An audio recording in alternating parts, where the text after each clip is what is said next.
Hi guys, welcome back to my YouTube channel. ನಾನು ನಿಮ್ಮ ಯಶವಂತ್. ಇವತ್ತಿನ ವಿಷಯ ಏನಪ್ಪಾ ಅಂತ ಅಂದ್ರೆ ಮಹಾರಾಷ್ಟ್ರದಲ್ಲಿ ಮತ್ತೆ ಬೈಕ್ ಟ್ಯಾಕ್ಸಿಗೆ ಇವಾಗ ಮತ್ತೆ ಗ್ರೀನ್ ಸಿಗ್ನಲ್ ಸಿಕ್ಕಿದೆ.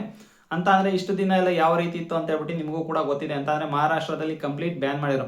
ಅಂದ್ರೆ ಬ್ಯಾನ್ ಮಾಡೋದಕ್ಕಿಂತ ಮುಂಚೆ ಏನ್ ಮಾಡಿರೋ ಅಂತ ಅಂದ್ರೆ ಫಸ್ಟ್ ಕೂಡ ಇವಾಗ ಏನ್ ಪರ್ಮಿಷನ್ ಕೊಟ್ಟಿರೋ ಅದೇ ರೀತಿಯಲ್ಲಿ ಏನ್ ಮಾಡಿರೋ ಅಂತ ಅಂದ್ರೆ ಮುಂಚೆನೂ ಕೂಡ ಒಂದು ಪರ್ಮಿಷನ್ ಕೊಟ್ಟಿದ್ದು. ಅಂತ ಅಂದ್ರೆ ಇವಾಗ ಏನ್ ಎಲೆಕ್ಟ್ರಿಕಲ್ ವೆಹಿಕಲ್ ಇದೆಯೋ, ಎಲೆಕ್ಟ್ರಿಕಲ್ ಬೈಕ್ಗಳು ಇರ್ತಾವಲ್ಲ, ಎಲೆಕ್ಟ್ರಿಕಲ್ ಬೈಕಲ್ಲಿ ನೀವು ಬೈಕ್ ಟ್ಯಾಕ್ಸಿ ಮಾಡ್ಬೋದು ಅಂತ ಹೇಳ್ಬಿಟ್ಟು ಮುಂಚೆನೂ ಪರ್ಮಿಷನ್ ಕೊಟ್ಟಿತ್ತು. ಅದಾದ್ಮೇಲೆ ಏನು ಮಾಡ್ತು ಅಂತ ಅಂದರೆ ನೆಕ್ಸ್ಟ್ ಯಾರು ಕೂಡ ಆ ಥರ ಎಲೆಕ್ಟ್ರಿಕಲ್ ವೆಹಿಕಲ್ನ ಫಾಲೋ ಮಾಡಲಿಲ್ಲ. ಅದಾದ್ರಿಂದ ಏನು ಮಾಡಿದ್ರು ಅಂತ ಹೇಳ್ಬಿಟ್ಟು ನಾನು ನಿಮಗೆ ಕಂಪ್ಲೀಟಾಗಿ ತಿಳಿಸ್ಕೊಟ್ಟಿದ್ದೆ. ಅಂದರೆ ಆರ್ ಟಿ ಒ ಆಫೀಸರ್ ಒಂದು ಬೈಕ್ ಟ್ಯಾಕ್ಸಿ ಬುಕ್ ಮಾಡಿದ್ರು. ಬೈಕ್ ಟ್ಯಾಕ್ಸಿ ಬುಕ್ ಮಾಡ್ತಿದ್ದಂಗೆ ವೈಟ್ ಬರ್ಡಿಂದ ಬೈಕ್ ಬಂತು. ಅದರಿಂದ ಪ್ರೈವೇಟ್ ವೆಹಿಕಲ್ ಬಂದಿರೋದ್ರಿಂದ ಅವ್ರು ಏನು ಮಾಡಿದ್ರು ಅಂತಂದರೆ ಈ ಥರ ಎಲ್ಲ ನಡೀತಾ ಇದೆ ಅಂತ ಹೇಳ್ಬಿಟ್ಟು ಏನು ಮಾಡಿದ್ರು ಅಂತಂದರೆ ಆರ್ ಟಿ ಒ ಆಫೀಸರು ಅವರೇ ಆ್ಯಕ್ಷನ್ ತೊಗೊಂಡು ಬೈಕ್ ಟ್ಯಾಕ್ಸಿ ಮಾಡೋಂಗಿಲ್ಲ, ಬೈಕ್ ಟ್ಯಾಕ್ಸಿ ಫುಲ್ ಬ್ಯಾನ್ ಮಾಡಬೇಕು ಅಂತ ಹೇಳ್ಬಿಟ್ಟು ಬೈಕ್ ಟ್ಯಾಕ್ಸಿ ಬ್ಯಾನ್ ಮಾಡಿದ್ದೆಲ್ಲ ನಾನು ನಿಮಗೆ ತಿಳಿಸ್ಕೊಟ್ಟಿದ್ದೀನಿ. ಬಟ್ ಇವಾಗ ಏನಾಗಿದೆ ಅಂತ ಅಂದರೆ ಇವಾಗ ಏನು ಮಹಾರಾಷ್ಟ್ರ ಟ್ರಾನ್ಸ್ಪೋರ್ಟ್ ಮಿನಿಸ್ಟರ್ ಇದ್ದಾರೋ, ಟ್ರಾನ್ಸ್ಪೋರ್ಟ್ ಮಿನಿಸ್ಟರ್ ಅವರು ಮತ್ತೆ ಇವಾಗ ಬೈಕ್ ಟ್ಯಾಕ್ಸಿ ಬೇಕು ಅಂತ ಹೇಳ್ಬಿಟ್ಟು ಅವ್ರು ಹೇಳಿದ್ದಾರೆ. ಬೈಕ್ ಟ್ಯಾಕ್ಸಿನೂ ಕೂಡ ಇವಾಗ ಬಿಟ್ಟಿದ್ದಾರೆ. ಜೊತೆ ಇನ್ನೊಂದು ಏನಪ್ಪ ಅಂತ ಅಂದರೆ ಒಂದು ಹೊಸ ಫ್ರೇಮ್ ವರ್ಕ್ನ ಬಿಟ್ಟಿದ್ದಾರೆ. ಆ ಫ್ರೇಮ್ ವರ್ಕು ಕೂಡ ನಾನು ನಿಮಗೆ ತಿಳಿಸ್ತೀನಿ. ಅಂತಂದರೆ ಮಹಾರಾಷ್ಟ್ರ ಮಾದರಿಯಲ್ಲಿ ಯಾವ ರೀತಿ ಬೈಕ್ ಟ್ಯಾಕ್ಸಿ ಇದೆ ಅಂತ ಹೇಳ್ಬಿಟ್ಟು ನಾವು ನಿಮಗೆ ಡೀಟೇಲಾಗಿ ತಿಳಿಸ್ಕೊಡ್ತೀನಿ. ಆಮೇಲೆ ಇದು ಏನಾಗ್ತಾ ಇದೆ ಅಂತಂದರೆ ಈಗ ಆಲ್ಮೋಸ್ಟ್ ಅಲ್ಲೂ ಪ್ರತಿಯೊಂದು ಸ್ಟೇಟಲ್ಲೂ ಕೂಡ ಅಷ್ಟೇ, ಇವಾಗ ಒಂದೊಂದೇ ಸ್ಟೇಟಲ್ಲಿ ಇವಾಗ ಗ್ರೀನ್ ಸಿಗ್ನಲ್ ಬರ್ತಾನೆ ಇದೆ. ನೋಡಿ, ಮಹಾರಾಷ್ಟ್ರ ಆಯಿತು, ಕೇರಳ ಆಯಿತು, ಇದೇ ರೀತಿಯಲ್ಲಿ ಒಂದೊಂದೇ ಈಗ ಎಂಟ್ರಿ ಆಗ್ತಾ ಇದೆ. ಅದರಿಂದಾಗಿ ಇವಾಗ ನಮ್ಮ ಕರ್ನಾಟಕದಲ್ಲೂ ಕೂಡ ಇವಾಗ ಸುಪ್ರೀಂ ಕೋರ್ಟಲ್ಲಿ ಇರೋದ್ರಿಂದ ತೀರ್ಮಾನ ಯಾವ ರೀತಿ ಬರುತ್ತೆ ಅಂತ ಹೇಳ್ಬಿಟ್ಟು ನಾವು ಕೂಡ ಈ ಥರ ಊಹೆ ಮಾಡ್ಬೋದು. ಅಂತ ಈಗ ಎಲ್ಲ ಸ್ಟೇಟಲ್ಲೂ ಕೂಡ ಇವಾಗ ಗ್ರೀನ್ ಸಿಗ್ನಲ್ ಸಿಗ್ತಾ ಇರೋದ್ರಿಂದ ಸೊ ನಮ್ಮ ಸ್ಟೇಟಲ್ಲೂ ಕೂಡ ಇವಾಗ ನೆಕ್ಸ್ಟ್ ಗ್ರೀನ್ ಸಿಗ್ನಲ್ ಸಿಗ್ಬೋದು ಅಂತ ಹೇಳ್ಬಿಟ್ಟು ನೋಡೋಣ. ಅಂತಂದರೆ ಆಲ್ರೆಡಿ ಹೈಕೋರ್ಟಿನ ಗ್ರೀನ್ ಸಿಗ್ನಲ್ ಸಿಕ್ಕಿರೋದು. ಬಟ್ ಇವ್ರು ಅದನ್ನು ಚಾಲೆಂಜ್ ಮಾಡಿದ್ದಾರೆ ಅಷ್ಟೇ. ಅಂದರೆ ನಮ್ಮ ಸ್ಟೇಟ್ ಗೌರ್ಮೆಂಟ್ ಚಾಲೆಂಜ್ ಮಾಡಿದರೆ ಆ ಚಾಲೆಂಜ್ ಮಾಡಾದ್ಮೇಲೆ ಇವಾಗ ಸುಪ್ರೀಂ ಕೋರ್ಟಿಂದನೂ ಇದೆಲ್ಲ ಅಂತಂದರೆ ಬೇರೆ ಸ್ಟೇಟ್ಗಳಲ್ಲಿ ನಡೀತಾ ಇರೋದು ಅವರು ಕೂಡ ಗಮನಿಸ್ತಾ ಇರ್ತಾರೆ. ಅವ್ರು ಗಮನಿಸ್ಬಿಟ್ಟು ಯಾವ ರೀತಿ ಬರುತ್ತೆ ಅನ್ನೋದು ನಾವು ಕಾದು ನೋಡ್ಬೇಕಾಗುತ್ತೆ. ಮೊದಲನೇದಾಗಿ ಇವರು ಯಾವ ರೀತಿ ರೂಲ್ಸ್ ಫ್ರೇಮ್ ವರ್ಕ್ನ ಮಾಡಿದ್ದಾರೆ ಅಂತ ಹೇಳ್ಬಿಟ್ಟು ಇವಾಗ ನಾವು ನೋಡೋಣ. ಅಂತ ಅಂದರೆ ಇವರು ಒಂಥರ ಡಿಫ್ರೆಂಟಾಗಿ ಮಾಡಿದ್ದಾರೆ ಗೈಸ್. ಅಂತಂದರೆ ಇವಾಗ ಏನು ಮುಂಚೆ ಎಲ್ಲ ಇತ್ತು ಅದಕ್ಕಿಂತ ಒಂದು ಸ್ವಲ್ಪ ಡಿಫ್ರೆಂಟಾಗಿ ಮಾಡಿದರೆ ಯಾವ ರೀತಿ ಮಾಡಿದ್ದಾರೆ ಅಂತ ಹೇಳ್ಬಿಟ್ಟು ನೋಡಿ. ಮೊದಲನೇದಾಗಿ ನೀವೇನಾದರೂ ಇವಾಗ ಬೈಕ್ ಟ್ಯಾಕ್ಸಿ ಮಾಡಬೇಕು ಮಹಾರಾಷ್ಟ್ರದವರು ಅಂತಂದರೆ, ಈಗ ಮಹಾರಾಷ್ಟ್ರದಲ್ಲಿ ಲೋಕಲ್ ಅವ್ರು ಇರ್ತಾರಲ್ಲ, ಆ ಮಹಾರಾಷ್ಟ್ರದಲ್ಲಿ ಲೋಕಲಲ್ಲಿ ಇರೋರು ಮಾತ್ರ ಅಂತ ಅಂದರೆ ಅವ್ರ ಹತ್ರ ಒಂದು ಸರ್ಟಿಫಿಕೇಟ್ ಬೇಕು. ಆ ಸರ್ಟಿಫಿಕೇಟ್ ಇದ್ದರೆ ಮಾತ್ರ ಅಲ್ಲಿ, ಅಂತ ಅಂದರೆ ನಾವು ಲೋಕಲ್ ಅನ್ನೋ ಒಂದು ಸರ್ಟಿಫಿಕೇಟ್ ಇದ್ದರೆ ಮಾತ್ರ ಅಲ್ಲಿ ಬೈಕ್ ಟ್ಯಾಕ್ಸಿಗೆ ನೀವು ಅಪ್ಲೈ ಮಾಡ್ಬೋದು. ಇಲ್ಲ ಅಂತ ಅಂದರೆ ಅಲ್ಲಿ ಬೈಕ್ ಟ್ಯಾಕ್ಸಿ ಅಪ್ಲೈ ಮಾಡೋಕ್ಕಾಗಲ್ಲ. ಎಲ್ಲಿಂದ ನಾವು ಹೋಗ್ಬಿಟ್ಟು ನಾವು ಬೈಕ್ ಟ್ಯಾಕ್ಸಿ ಅಪ್ಲೈ ಮಾಡ್ತೀವಿ ಅಂತಂದರೆ ಅಲ್ಲಿ ಬೈಕ್ ಟ್ಯಾಕ್ಸಿಗೆ ಅಪ್ಲೈ ಮಾಡೋಕ್ಕಾಗಲ್ಲ. ಲೋಕಲ್ ಅಂದರೆ ಮಹಾರಾಷ್ಟ್ರದವ್ರು ಯಾರು ಇರ್ತಾರೋ ಅವ್ರು ಮಾತ್ರ, ಲೋಕಲ್ ಎಷ್ಟು ಮಾತ್ರ ಇಲ್ಲಿ ಬೈಕ್ ಟ್ಯಾಕ್ಸಿಗೆ ಅಪ್ಲೈ ಮಾಡ್ಬೋದು ಅಷ್ಟೇ. ಬೇರೆ ಯಾರು ಅಪ್ಲೈ ಮಾಡೋಕ್ಕೆ ಇಲ್ಲಿ ಚಾನ್ಸ್ ಕೊಡ್ತಾ ಇಲ್ಲ. ನೆಕ್ಸ್ಟ್ ಬಂದು ನೋಡಿ, ಇದೊಂಥರ ಸಖತ್ತಾಗಿದೆ ಅಂತಲೇ ಹೇಳ್ಬೋದು. ಅಂದರೆ ಡ್ರೈವರ್ ಮಸ್ಟ್ ಅಂತ ಅಂದರೆ ಡ್ರೈವರಿಗೆ ಮರಾಠಿ ಲ್ಯಾಂಗ್ವೇಜ್ ಬರಲೇಬೇಕು ಅಂತ ಅಂದರೆ, ಈಗ ಮಹಾರಾಷ್ಟ್ರದಲ್ಲಿ ನೀವು ಇದ್ದೀರಾ, ನೀವೇನಾದ್ರು ಬೈಕ್ ಟ್ಯಾಕ್ಸಿ ಮಾಡ್ತಾ ಇದ್ದೀರಾ ಅಂತಂದರೆ ನಿಮಗೆ ಕಂಪಲ್ಸರಿ ಮರಾಠಿ ಭಾಷೆ ಬರಲೇಬೇಕು. ಮರಾಠಿ ಭಾಷೆ ಬರಲಿಲ್ಲ ಅಂತ ಅಂದರೆ ನಿಮಗೆ ಅಲ್ಲಿ ಬೈಕ್ ಟ್ಯಾಕ್ಸಿ ರೈಡರ್ ಆಗಿ ಅವಕಾಶನೇ ಕೊಡಲ್ಲ. ನೀವು ಬೈಕ್ ಟ್ಯಾಕ್ಸಿ ರೈಡರ್ ಆಗಬೇಕು ಅಂತ ಅಂದರೆ ನಿಮಗೆ ಮೇಯ್ನು ಮರಾಠಿ ಬರಲೇಬೇಕು. ಮರಾಠಿ ಬರಲಿಲ್ಲ ಅಂತ ಅಂದರೆ ಇಲ್ಲಿ ನೀವು ಬೈಕ್ ಟ್ಯಾಕ್ಸಿ ಮಾಡೋಕ್ಕಾಗೋದಿಲ್ಲ.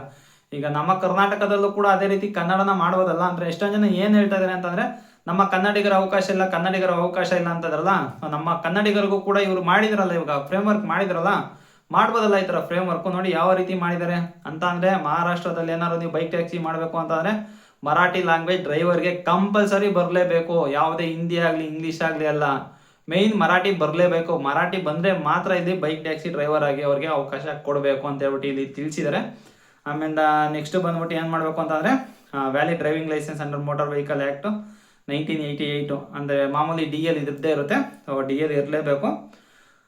ಅದಾದಮೇಲೆ ನೆಕ್ಸ್ಟು ಪಬ್ಲಿಕ್ ಸರ್ವಿಸ್ ವೆಹಿಕಲ್ ಅಂತ ಅಂದರೆ PSV ಬ್ಯಾಡ್ಜ್ ಅಂತ ಕೂಡ ಒಂದು ಮಾಡಿದ್ದಾರೆ. ಇವಾಗ PSV ಬ್ಯಾಡ್ಜ್ ಅನ್ನೋದು ಕೂಡ ಇವರು ತೊಗೊಬೇಕಾಗುತ್ತೆ. ಅಂತಂದರೆ ಬೈಕ್ ಟ್ಯಾಕ್ಸಿ ಮಾಡೋರು ಕೂಡ PSV ಬ್ಯಾಡ್ಜ್ ಅನ್ನೋದು ಕೂಡ ಅವ್ರು ತೊಗೊಬೇಕಾಗುತ್ತೆ. ಆಮೇಲೆ ನೆಕ್ಸ್ಟ್ ಬಂದು ಪೊಲೀಸ್ ವೆರಿಫಿಕೇಷನ್ ಕಡ್ಡಾಯ ಮಾಡಿದ್ದಾರೆ ನೋಡಿ ಗೈಸ್.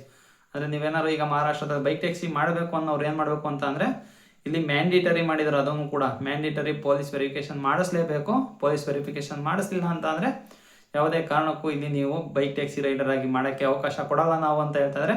ಅದರಿಂದಾಗಿ ಬೈಕ್ ಟ್ಯಾಕ್ಸಿ ಅವ್ರ ಕ್ಯಾರೆಕ್ಟರ್ನ ವೆರಿಫಿಕೇಷನ್ ಮಾಡಲೇಬೇಕು ಮ್ಯಾಂಡೇಟರಿ ಆಗಿ ಪೊಲೀಸವರು. ಅದರಿಂದಾಗಿ ವೆರಿಫಿಕೇಷನ್ ಮಾಡಿಬಿಟ್ಟು ಆಮೇಲೆ ಡ್ರೈವರ್ಸ್ ಬ್ಯಾಡ್ನ ಅವರು ಕೊಡ್ತಾರೆ.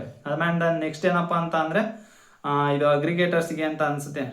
ಅಗ್ರಿಗೇಟರ್ಸ್ಗೆಲ್ಲ ಇದು ಫೀಸು ಡೈಲಿ ಫೀಸ್ ಕಟ್ಟಬೇಕು. ಅಂತ ಅಂದರೆ ಟೆಂಪ್ರವರಿ ಫೀ ಅಂತ ಹೇಳ್ಬಿಟ್ಟು ಇವಾಗ ಕಟ್ಟಬೇಕಾಗತ್ತೆ. ಅಂತ ಅಂದರೆ ಟೆಂಪ್ರವರಿ ಫ್ರೇಮ್ ವರ್ಕ್ ಫೀ ಅಂತ ಹೇಳ್ಬಿಟ್ಟು ಡೈಲಿ 5 ರೂಪಾಯಿ ಕಟ್ಟಾಗುತ್ತೆ.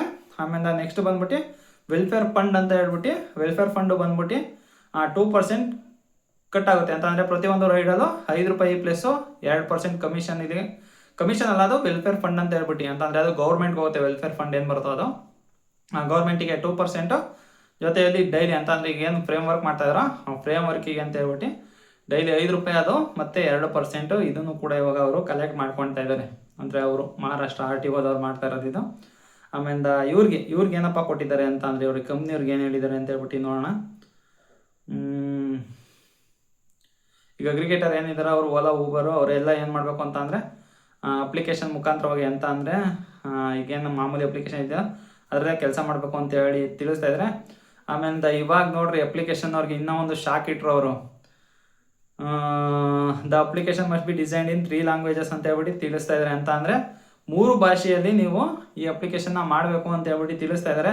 ಅಂದ್ರೆ ಹೇಳ್ತಾವ ಮಹಾರಾಷ್ಟ್ರದಲ್ಲಿ ಅವ್ರು ಏನು ಮಾಡ್ತಾ ಇದ್ದಾರೆ ಅಂತ ಅಂದರೆ ಈಗ ಏನು ಬೈಕ್ ಟ್ಯಾಕ್ಸಿ ಬಂದಿದೆಯೋ ಬೈಕ್ ಟ್ಯಾಕ್ಸಿಗೆ ಮರಾಠಿ ಅಂತ ಹೇಳ್ಬಿಟ್ಟು ಬರೀ ಮರಾಠಿ ಲ್ಯಾಂಗ್ವೇಜ್ ಬಗ್ಗೆ ಎಷ್ಟು ಪ್ರಿಫರೆನ್ಸ್ ಕೊಟ್ಟಿದ್ದಾರೆ ಅಂತ ಅಂದರೆ ತುಂಬ ಪ್ರಿಫರೆನ್ಸ್ ಕೊಟ್ಟಿದ್ದಾರೆ. ಅಂತ ಅಂದರೆ ಇವಾಗ ಏನು ಒಂದು ಅಪ್ಲಿಕೇಶನ್ ಲಾಂಚ್ ಮಾಡ್ತೀರಾ ಅದು 3 ಭಾಷೆಯಲ್ಲಿ ಇರಲೇಬೇಕು ಕಡ್ಡಾಯವಾಗಿ. ಅಂತ ಅಂದರೆ ಮರಾಠಿ, ಹಿಂದಿ ಮತ್ತು ಇಂಗ್ಲೀಷು ಈ 3ರಲ್ಲೂ ಕೂಡ ಇರಲೇಬೇಕು.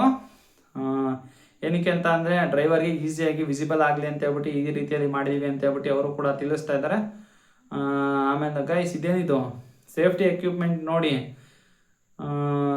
ಟ್ರ್ಯಾಕರ್ ಇರಬೇಕು, ಆಮೇಲೆ ಪ್ಯಾನಿಕ್ ಬಟನ್ ಇರಬೇಕು, ಆಮೇಲೆ ಫಸ್ಟ್ ಏಡ್ ಕಿಟ್ ಇರಬೇಕು. ಬೈಕಲ್ಲಿ ಈ ರೀತಿಯೆಲ್ಲ ನೀವು ಇಟ್ಕೊಂಡು ಹೋಗೋ ರೀತಿಯಲ್ಲಿ ಕೂಡ ಇವರು ತಿಳಿಸಿದ್ದಾರೆ. ಅಂತ ಅಂದರೆ ಪ್ಯಾನಿಕ್ ಬಟನ್ ಕೂಡ ಇದಕ್ಕೆ ಬೇಕಾಗಿದೆ.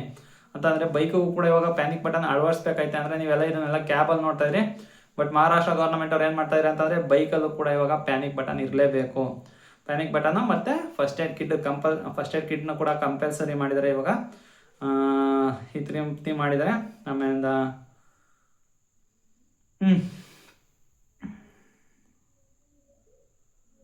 ಆಮೇಲೆ ನೀವು ಇನ್ನೊಂದು ಗಮನಿಸ್ಬೇಕಾಗಿರೋದು ನೋಡಿ, ಆಮೇಲೆ ಮುಂಬೈ ಸಿಟಿಯಲ್ಲಿ ರೇಡಿಯಸ್ ಎಷ್ಟು ಕೊಟ್ಟಿದ್ದಾನೆ ಅಂತ ಅಂದರೆ ಬೈಕ್ ಟ್ಯಾಕ್ಸಿ ಮಾಡೋಕ್ಕೆ ರೇಡಿಯಸ್ ಎಷ್ಟಪ್ಪ ಕೊಟ್ಟಿದ್ದಾನೆ ಅಂತ ಅಂದರೆ ಈಗ ಆಟೋಗಳಿಗೆಲ್ಲ ಪರ್ಮಿಟ್ ಯಾವ ರೀತಿ ಕೊಡ್ತಾರೋ ಅದೇ ರೀತಿಯಲ್ಲಿ ಇವರು ಕೂಡ ಒಂದು ಪರ್ಮಿಟ್ ಕೊಟ್ಟಿದ್ದಾರೆ.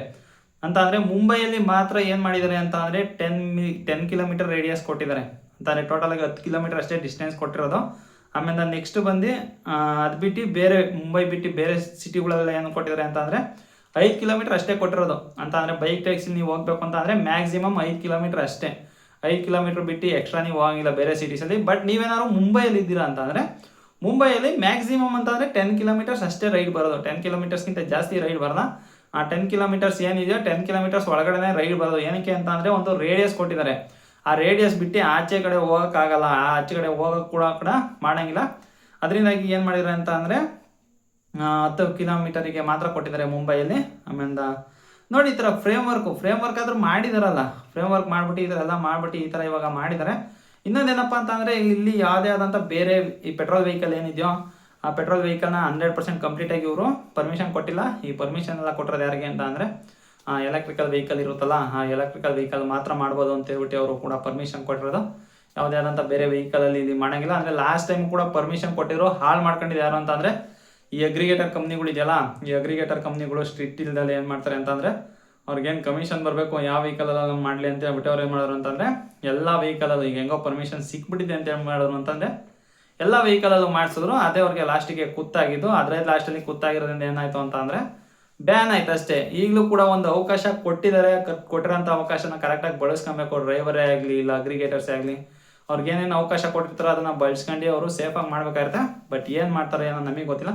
ಬಟ್ ಹೇಳ್ತೇವೆ ಗೈಸ್, ಈ ಥರ ಎಲ್ಲ ಫ್ರೇಮ್ ವರ್ಕ್ ಬರ್ತಾ ಇರೋದ್ರಿಂದ ನಮ್ಮ ಕರ್ನಾಟಕ ಸ್ಟೇಟ್ ಗೌರ್ಮೆಂಟು ಕೂಡ ಇದೇ ರೀತಿಯಲ್ಲಿ ಮುಂದೆ ಮಾಡ್ಬೋದು. ಏನಕ್ಕೆ ಅಂತಂದರೆ ಪ್ರತಿಯೊಂದು ಸ್ಟೇಟಲ್ಲೂ ಕೂಡ ಇವಾಗ ಫ್ರೇಮ್ ವರ್ಕ್ ಮಾಡ್ತಾ ಇದ್ದಾರಲ್ಲ, ಅದರಿಂದಾಗಿ ಇಲ್ಲೂ ಕೂಡ ನಮ್ಮ ಹೈಕೋರ್ಟ್ ಏನು ಹೇಳಿದೆಯೋ ಫ್ರೇಮ್ ವರ್ಕ್ ಮಾಡೋಕ್ಕೆ ಅದೇ ರೀತಿಯಲ್ಲಿ ಏನಾದ್ರು ಸುಪ್ರೀಂ ಕೋರ್ಟಿಂದ ಏನಾದ್ರು ಆರ್ಡ್ರ್ ಬಂದರೆ ಅವಾಗ ಕಂಪಲ್ಸರಿ ಮಾಡಲೇಬೇಕಾಗುತ್ತೆ. ಇಲ್ಲ ಅನ್ನೋಕ್ಕಾಗದೇ ಇಲ್ಲ. ಕಾದು ನೋಡ್ಬೇಕಾಗುತ್ತೆ ಗೈಸ್. ಇನ್ನು ಏನು ಅಪ್ಡೇಟೇ ಬರ್ತಾ ಇಲ್ಲ. ಅಪ್ಡೇಟ್ ಬಂದಾದ್ಮೇಲೆ ನಾವು ಕೂಡ ಕಾದು ನೋಡೋಣ.